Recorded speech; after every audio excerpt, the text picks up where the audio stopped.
Je précise, 160 patients, hein, si j'ai bien Oui. compris, de 2 hôpitaux de Strasbourg. Oui. C'est 160, non pas patients, soignants, de 2 hôpitaux de Strasbourg ont contracté le virus, forme légère, hein, Covid-19, un mois après la maladie, présence d'anticorps.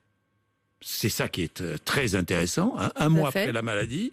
Et 98%, dans 98% de ces patients, on a retrouvé des anticorps neutralisants. Exactement. Ça veut dire quoi, neutralisant? Donc neutralisant, c'est-à-dire que quand quand on met ces anticorps in vitro, hein, dans les tubes à essai, en contact du virus, eh bien le virus est neutralisé, c'est-à-dire qu'il ne se multiplie plus.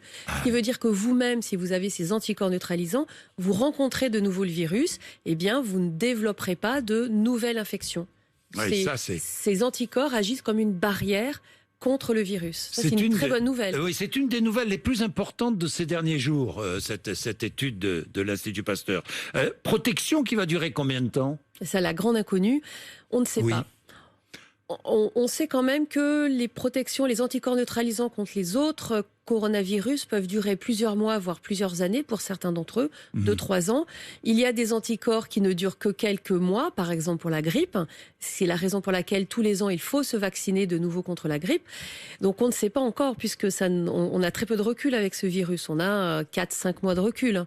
Donc on ne sait pas encore, on va voir. On ne sait pas encore. D'où l'intérêt des études qu'on l'on dit prospectives, c'est-à-dire qu'ils vont suivre les patients qui présentent des anticorps avec des dosages réguliers pour voir pendant combien de temps ces anticorps persistent. Alors justement, puisqu'on parle d'immunité, espoir aussi autour de l'immunité croisée.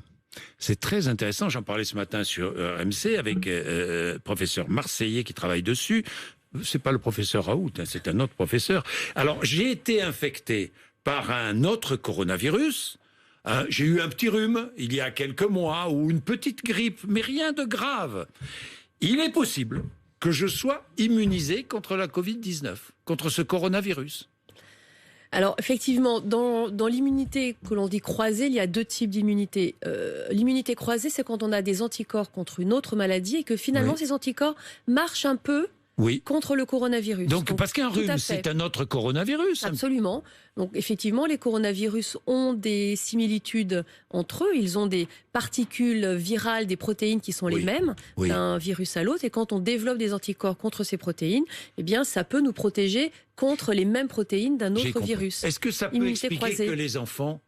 Ça peut peut-être expliquer que les enfants sont peu touchés. Tout à fait, ça peut être une des raisons, absolument. C'est vraiment... Et puis, c'est passionnant. Oui, c'est passionnant, puis les résultats peuvent être importants aussi pour une stratégie vaccinale, j'imagine. Absolument. Non. Alors c'est vrai que la recherche vaccinale sur le coronavirus est en plein essor. Il y a eu énormément d'argent qui a été investi parce que l'enjeu est très important pour prévenir une résurgence de ce virus dans les années à venir.